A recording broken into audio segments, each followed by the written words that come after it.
The USFL Gambling Podcast Freedom Cup Championship reaction show on the Sports Gambling Podcast Network is brought to you by Circa Sports. Yes, Circa Sports is back with their Circa Survivor and Circa Millions contest. $14 million are up for grabs. Get all the details at circasports.com. And remember, as always, folks, to let it ride. Hey, what's up, you degenerate gamblers? This is Bill Burr, and you're listening to SGPN. Let it ride, baby. Football is a unique American experience. A game described by one turn-of-the-century critic as crude and barbaric, with little chance of survival. But survive it did. I don't give a damn who you are. It's America, Jack. You know how to play winning high-dose football? I don't get it. Being played in the United States Football League.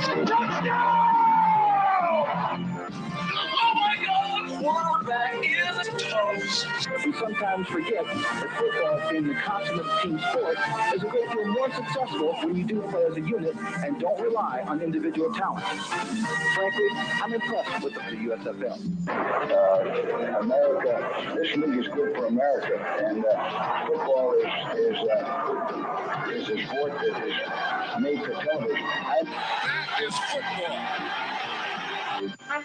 I'm like, spring football is going to work in America. You play to win the game. And now it is time for our USFL report. And we are back on the USFL Gambling Podcast.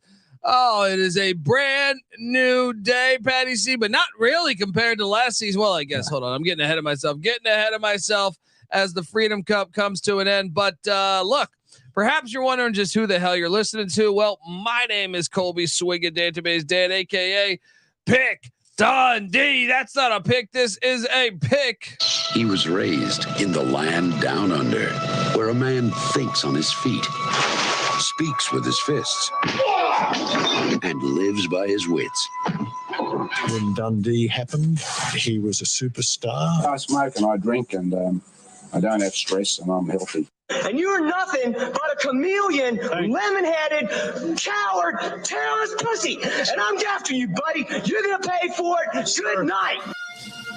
Well, the Pittsburgh Maulers paid for it. Good night, USFL season. My future, good night. 22-1. We had a fumble for like a forward handoff. Cost me for my +2 or +180 anytime touchdown by the defense. We got a lot to talk about. I am joined by my co-host. Give it up for former JMU Duke defensive back, the burrito eating, sideline kiss stealing, wheeling and dealing, Patty C in the place to be. Hi-oh. Well, let's get it going, buddy. Year 2 of the rebirth done. This past weekend we had a little get together for the Freedom Cup. Had some people there. Well, just me and you, but I mean, there's people. We're people. All right. We were drinking, watching the game. We even had some classic 80s USFL games on the other screens at God's eye. We're Americans. Yes. We were freaking all Americans. You're going to enjoy the Freedom Cup. You got to do it right. But Patty C, Skip Holtz. I was thinking about this actually, buddy. So Skip Holtz wins the back-to-back championship. And I don't understand. I was thinking about this driving home. So all I do is think about the USFL. You know what I mean? I was walking down the beach thinking about the United States Football League. And Patty C, like, why when I look at this, okay, I'm thinking back to 2019, right? Yeah. We had the AAF, right? Yeah. There was a undefeated team called the Orlando Apollos. Yeah. Steve Spurrier, college football coach, right?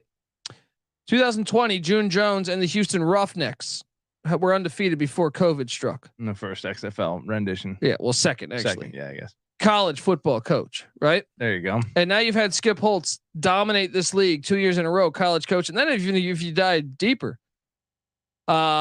the other coaches that have had success in the United States Football League, Or you look at the XFL this past year. Bob Stoops played Reggie Barlow, both college football coaches, right? True. Is there something that I'm just missing here? Because you look back a season ago, Larry Fedora took New Orleans. They had a winning record, college football coach. Mike Riley took the Generals to the playoffs a year ago, college football coach. Now, he did suffer and have the only losing season that I can think of. But Curtis Johnson, the Gamblers coach, former Tulane college football coach. So my point that I'm wondering here is, why do they not hire more college football? Why do they try to be so much like the NFL? I know we got to recap the game, but I just thought about that. I was like, he simplifies the game and his team looks fucking dominant over the past 2 years. Yeah. Why do they keep trying to throw in Jeff Fishers? Why do they keep trying to throw in they look so much more fluid? And I think a lot of that has to do with the fact they're hiring these college coaches that are used to that much change, whether it's graduation, and whether it's the portal, that caliber of player, and that caliber of quarterback. And so after watching them dominate yet again, I'm sitting there and I'm driving home and I'm thinking like they need to hire, and thinking about June Jones and Spurrier and Stoops and Reggie Barlow, who was all recently college football coaches. I say they're making a mistake by keep trying to throw in these NFL coaches. Well, eventually the stats are going to back that up to a significant degree if it continues in the way it has. So, or like the XFL was just putting like random players like Rod Woodson and Hines Ward that didn't even have that much coaching experience. Yeah.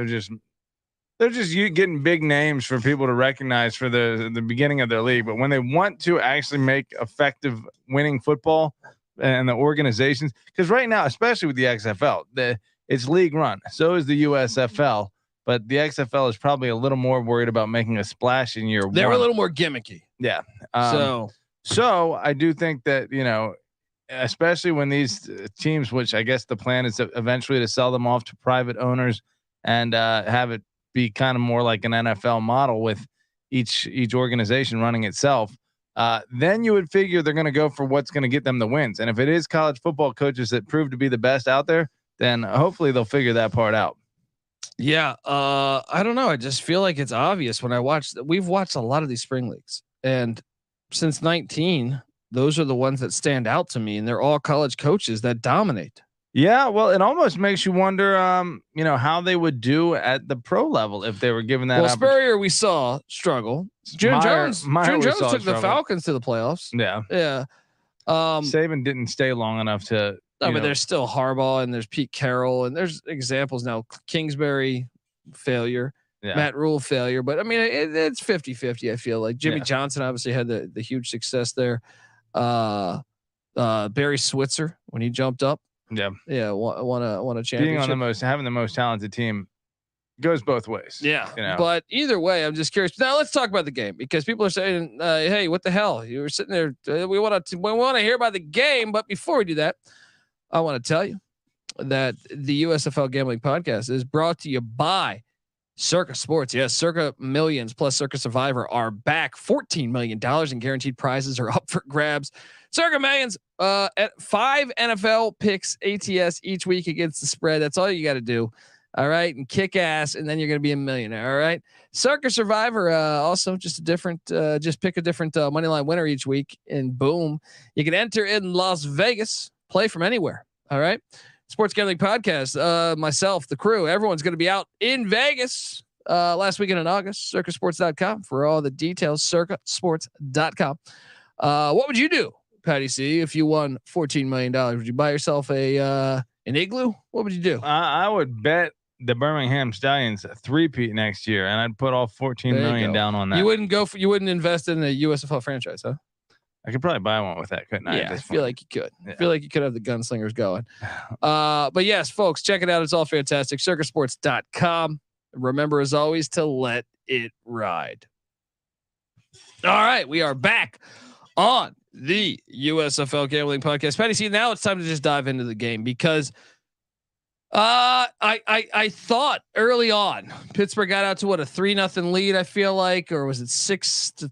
I think it was 3-0 or 6-0, one of the two. And then Birmingham 3-0 after the first quarter. Yeah, you're feeling like, okay. And then Alex McGough just said, "Hey, fuck you," and he just started throwing the ball all over the field. I thought the Maulers defense probably looked the worst we've ever seen it. Yeah, and not only were they throwing it all over the field, they were getting run on too. They were a sieve. Maybe they got tired, but that really didn't happen. What was most curious about that is that seemed to happen the first drive of the third quarter. Which, comes out. I mean, I guess they have the short halftime, so it's not that big of a break. Yeah. But why would you come out of halftime and just be gassed like they look like they were? Yeah, they really did. And, the Maulers kept settling for field goals. I knew that was going to catch up to them. We were talking, and I was like, dude, they got to start going for these fourth downs instead of kicking it. And they ended up missing the big pivotal one. Blewett still went 4 or 5, so you can't even knock them too much. I mean, it wasn't even his fault. That was a bad. It was a bad hold. They let the clock tick down to 1 and then snapped it in a hurry. And then you have the forward fumble just when you think the Maulers are going to come back in there, and my defensive touchdown prop is going to hit. That is a stupid rule. No, I've seen that in all forms of football, though. I think it's a stupid rule. No, that's fair to say that, but I'm just saying, like, this isn't like one of these ones like, oh, we're trying this rule out. No. But you're handing the ball. It's not like it's a forward pass. You're handing the ball. It's you remain in possession of the football while you still. The guy's got to be smart. You've been playing the game your whole life. You know that's a rule. Yeah. All right. Just line it up behind him, and boom, it's a touchdown. Yeah. So the Maulers didn't even score an offensive touchdown, and I know to be fair, Ray Horton did have a point. Complete illegal motion, or not? Was it illegal motion, or what was it that on that touchdown that should have been a 5-yard penalty? The refs missed a lot. 2 men in motion, so illegal motion. There was a couple times of that too. Like he went off. He was right. Yeah, he was right, and he didn't stop going off on him either. Yeah. So, but he was right. Everything he was saying is like, this is the championship game. You are ruining the game. True. You can't mess up calls like this in this big of an environment. Now, to be fair, I don't think that would have had a difference on the outcome, but it's tough to say that. Yeah, but look, you could argue that the fullback slant might be the reason why you lost the game. Because that was the centerpiece of your offense once again. The fullback slant. It's like playing a video game back in the day. That's what I love about watching Ray Horton's offense. Yeah. It's like playing, like when we were growing up, you played like the EA Sports games for Sega Genesis or something. Yeah. And it's a Madden 92 play right but there. No, back in the day you would have like these NFL games. I actually think it was a little bit better of a system because EA now owns the NFL's product, whatever they make. Back in the day, for us, you'd have like 30 NFL licensed games, and some of them were terrible. And sometimes I remember like Joe Montana's football. They would have the real teams, players, and everything. Yeah.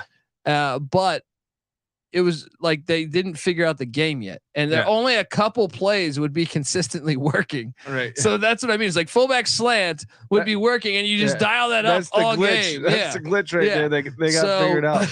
You know what it is? Sometimes it's a fullback slant. Other times it's just like have a mobile enough quarterback, which they did. Yeah. To when no one's open or you can't find the open receiver, as it were, then the protection breaks down.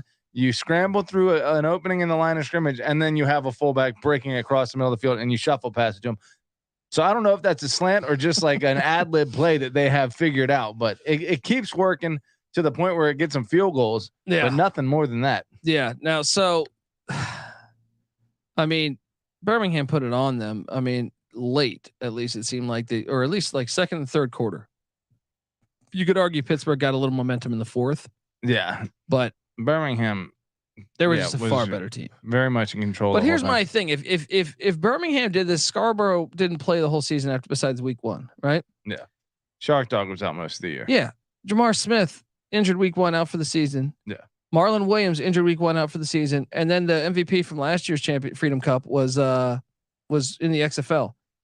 You had all those hits to your team, and they just look better. This is what I mean back to the college coach thing is I'm like, I think it's a lot smarter, and I think the league would be smarter. Like you look at we've watched a lot of spring football, and to me, there's only been a couple teams that have really looked the part, looked like it's a fluid game on offense and defense.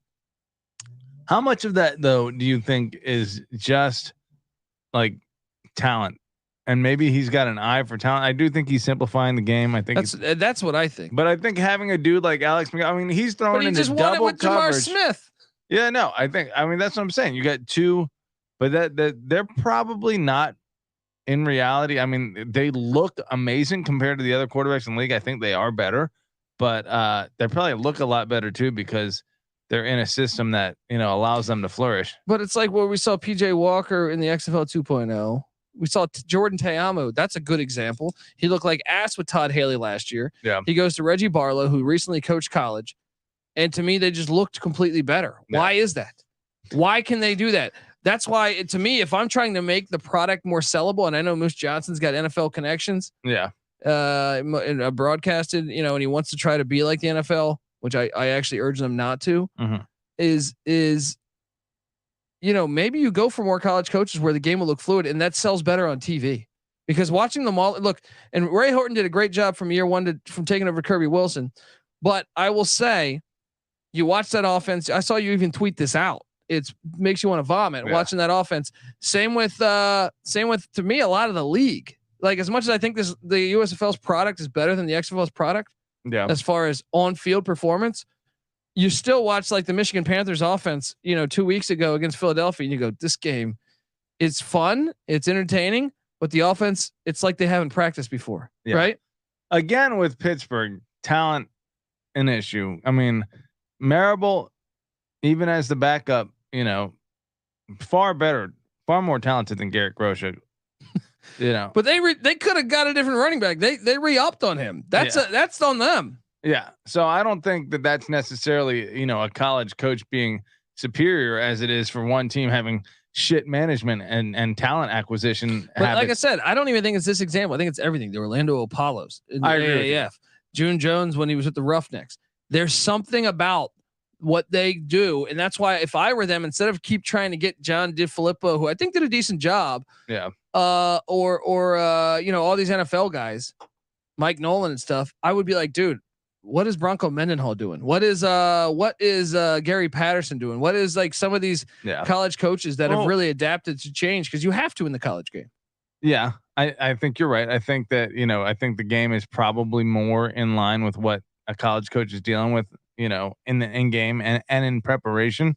I would also say from a marketing standpoint, while the NFL has almost all of the, top 100 most viewed games in any given season, considering all sports, college football is usually second in America. Well, and I also think people rush to that number and say, well, NFL is the more dominant. Well, college football has Division I college football has, 260 teams. Yeah. If you're talking about total viewership. Yeah. It's, if you spread it out, the NFL's got 32 teams. Yeah. So there's that too. That is true. So that is a stat that should be taken. So what's being watched more, college football or NFL? And look, it doesn't have to be committing completely to the college game. You can strive for somewhere in between, but it does seem like you're right. Right now they're trying to make it pro football. If you're trying to get better ratings though, to me, like when you watch a game, when I watch that Stallions offense, they are by far out of the whole league, the cleanest offense and cleanest defense. I mean, I wouldn't say cleanest defense, but they're a decent defense. John Chavez does a good job. College DC, longtime SEC DC. Yeah. And then you have the offense that just looks so much more fluid, and it seems like plug and play. It doesn't matter who, right? I agree. And so not only is the scheme, especially with the amount of time, like pros, you're probably going year round. You've got continuity year to year a lot of the time with a lot of the positions. A lot more continuity. More continuity than you probably have at the USFL level. And if they're good enough, then they're going to leave the USFL for the NFL. So you should count on these players not being there forever, which lends itself to a simplified system a little bit, especially in the passing game. Yeah. And then also the fans, like you mentioned, of smaller teams and like more fans watching different teams, that's probably the type of fan that's going to watch the USFL. The type of fan that watches the NFL wants it to be something that's super popular already. You know? Get this one thing I've learned, and I don't know where we're going with this. I'm sorry if this is not appealing to you, but the the alt fan, like alt football fans. We are alt football fans by default, but we're just football fans. Mm-hmm. I don't label myself as an alt football fan, but I feel like fantasy football has birthed this like fan of whatever. They just want to play fantasy football or DFS, and they want more football, but I don't know that they truly love football like us. Yeah, like to me, they love stats. People say, "Well, you need fans in the stands." I agree, but it's not a big deal to me. Like when we watch the USFL, I mean, look, I would like that. I think they need to incremental. But yes, amount like 0 fans in the stands is a little tough to watch, but even like a sparsely filled stands is fine. You know, I don't need a packed house. Yeah, I'm just watching the game. Like now, yes, I would rather have it with fans. Yeah, but I'm saying it's not that big of a deal for me knowing that a brand new league is starting out. Yeah. You know what I mean? Like, you know, so I got to go to I was part of USFL Media Day, and I know Moose Johnston was there. Thank you. Yeah. And he was saying that they're coming back and they're going to do hubs again next year. Yeah. Modified hub. Yeah. Modified hubs. Means. I don't know what that means either, but, and I know some people are frustrated with that, but I also think like we saw the XFL lose 60 million. Now any company that starts out is going to lose money. So I don't even think that's a bad thing. Right. Yeah. I think like that could be sustainable. They're going for out the gate. Look at anything successful. Elon Musk's company, whatever. What's the car company? Tesla. Yeah, that shit was in the red for a long time. Yeah, Netflix was in the red. All that shit. Yeah, no, that's normal. Smart business management. I am fine with, and I think the fact that they're like sticking to their guns on it, and they're like, "You guys deal with it, right? We are making our like product sustainable here." Yeah. You know, and then so the real fans, even though everyone else is like, you know, I don't know if it means like the fans that are like casually buying in are going to lose interest, and that will ultimately hurt the league and make it non-sustainable. That's a possibility, but I think a lot of the fans are like us and just want to watch football in the spring. Well, it's like, especially as you get either toward have the summer. Football junkies like us that will watch any type of football. Yeah.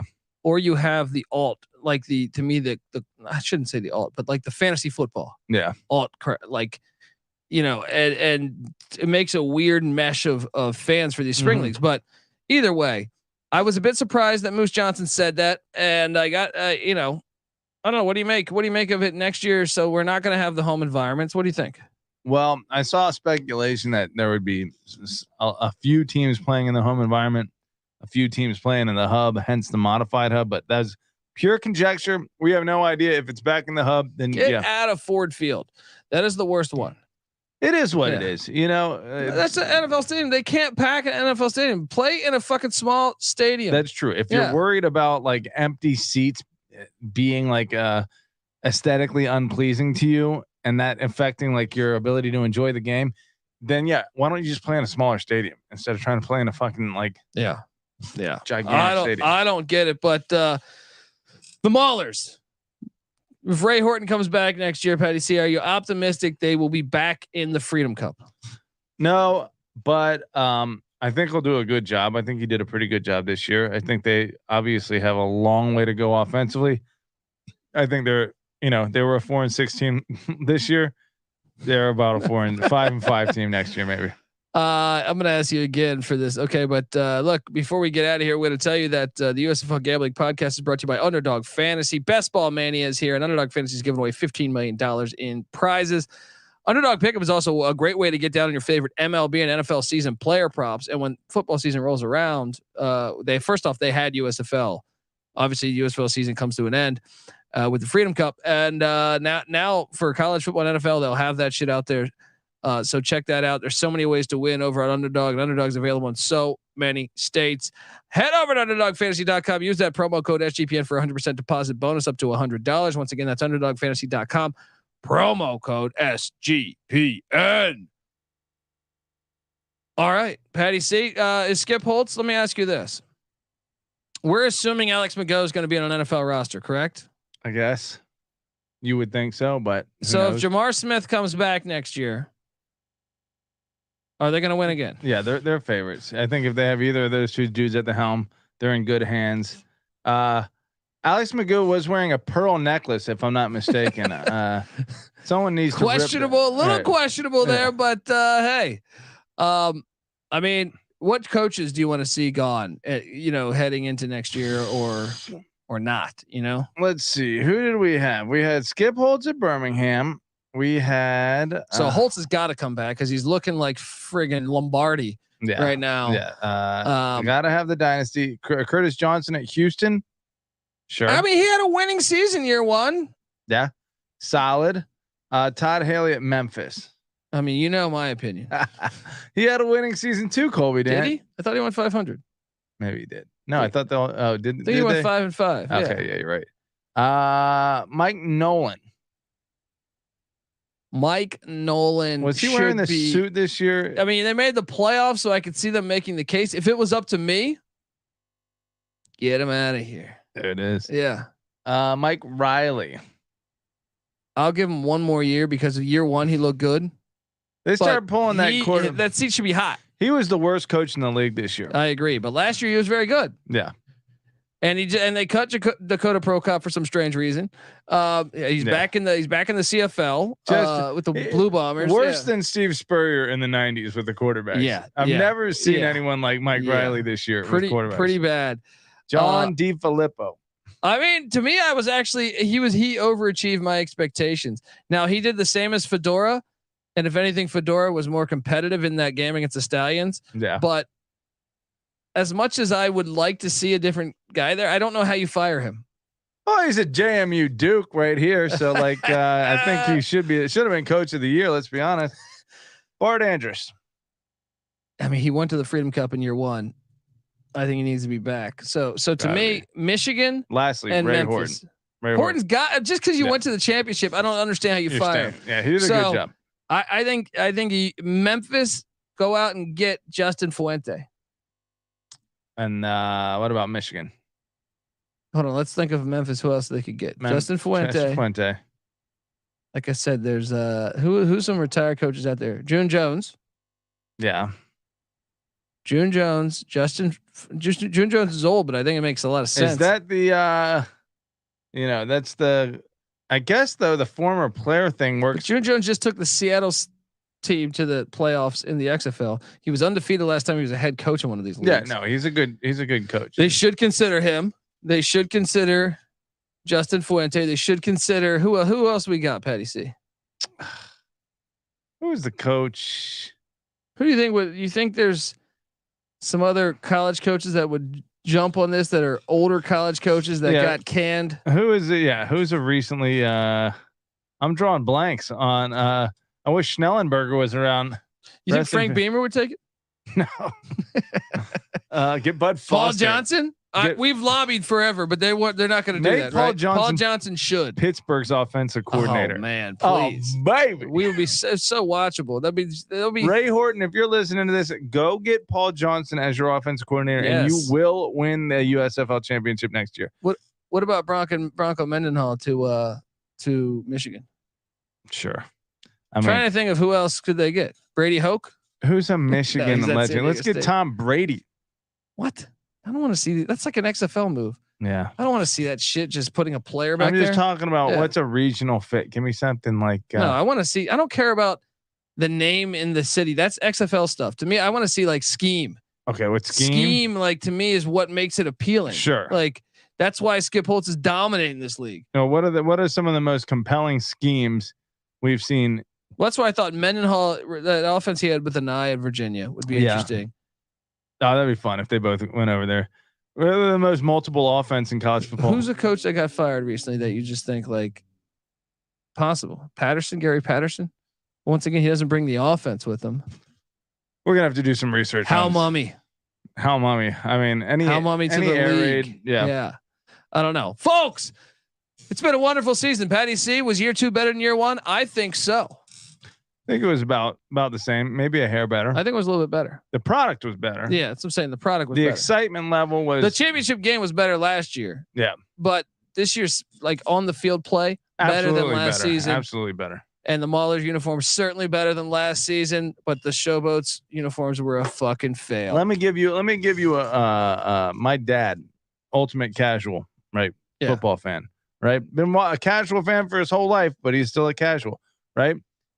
He, year 1 USFL, he's fuck that. I don't care about it. It's not real football. Get it out of my way.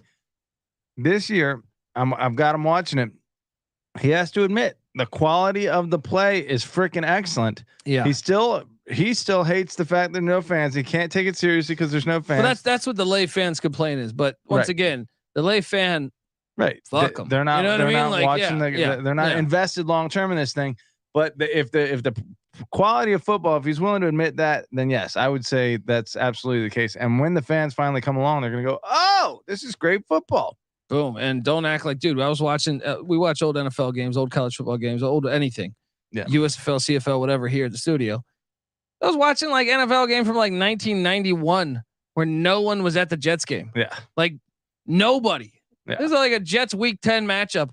I mean, this shit happened in the NFL, especially you go back to like the early Super Bowl 1. No one's there. Don't like worry about it. You're building something. 15% attendance at the Super Bowl 1. I got a friend who bartended Super Bowl 1. Well, he's gone now, but rest in peace. But he was like, dude, no, he was fresh to America from Mexico. Yeah. He gets his bartending gig thinking he's going to make big money because they promised him big money. He's like, no one showed up to that fucking game. Go look at, Google image that. No one's at that game. Yeah. So don't worry about it, folks. It's coming. And by the way, Super Bowl 1 was not the NFL's first year. It was like the NFL's like 45th year or something, whatever year that was. 40, whatever. What's my math there? 47th. Yeah. 45th, maybe. I don't something like that. Yeah. Folks, it's been a fun year. And look, at any off-season news that we come by, we will go live and do a show. If not, we will, if there's not any substantial news, we'll be back in early 2024. We appreciate each and everyone, I can't fucking talk, that listen to this show. Please, if you can, spread the word. And we appreciate people